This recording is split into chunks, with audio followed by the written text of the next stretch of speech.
बोलिए गणेश जी महाराज की जय। करवा चौथ माता की जय। हाथ में चावल या गेहूं ले लीजिएगा। करवा चौथ व्रत कथा प्रारंभ।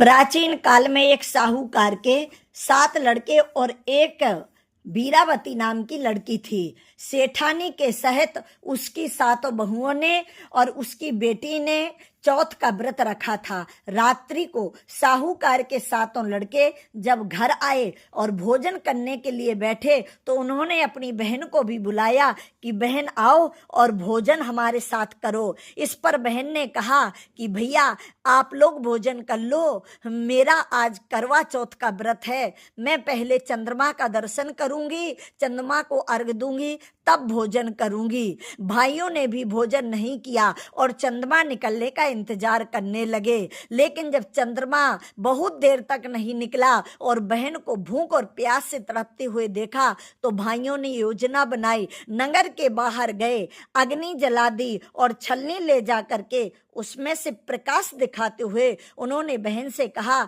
बहन चांद निकल आया है, अब चंद्रमा को अर्घ देकर भोजन जिम लो। यह सुन उसने अपनी भाभियों से कहा, आओ तुम भी चंद्रमा को अर्घ दे लो। परंतु उसकी भाभी इस कांड को समझती थी। उन्होंने कहा, बाई जी अभी चांद नहीं निकला, तेरे भाई तेरे से धोखा करते हुए अग्नि का प्रकाश छलनी से दिखा रहे हैं। पर भाभियों की बात को उसने सुन करके भी अनसुना कर दिया और अपने भाइयों द्वारा दिखाए गए प्रकाश को ही चंद्रमा समझ करके चंद्र को अर्घ दे करके भोजन कर लिया। इस प्रकार व्रत भंग करने से गणेश जी महाराज अप्रसन्न हो गए और उसके बाद उसका पति सख्त बीमार हो गया। ससुराल से बुलावा आया कि तुम्हारा पति बहुत बीमार हो गया है।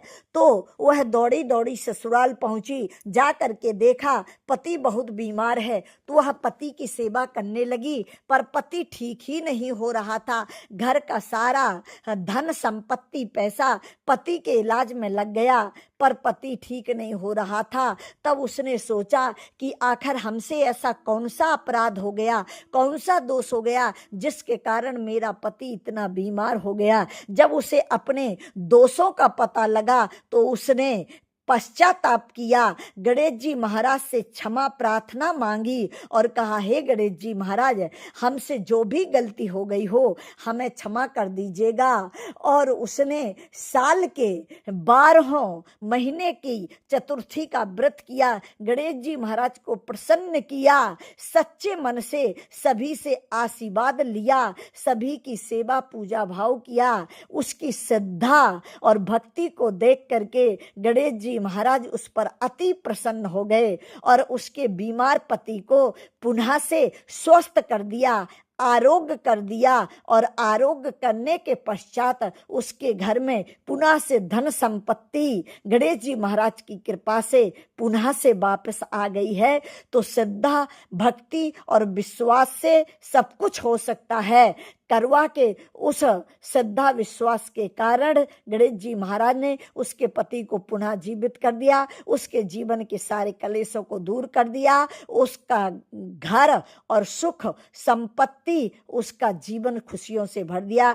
हे गणेश जी महाराज, जैसे करवा के सुहाग की रक्षा की वैसे सभी सुहागन महिलाओं के सुहाग की रक्षा करना। बोलिए गणेश जी महाराज की जय। करवा चौथ माता की जय।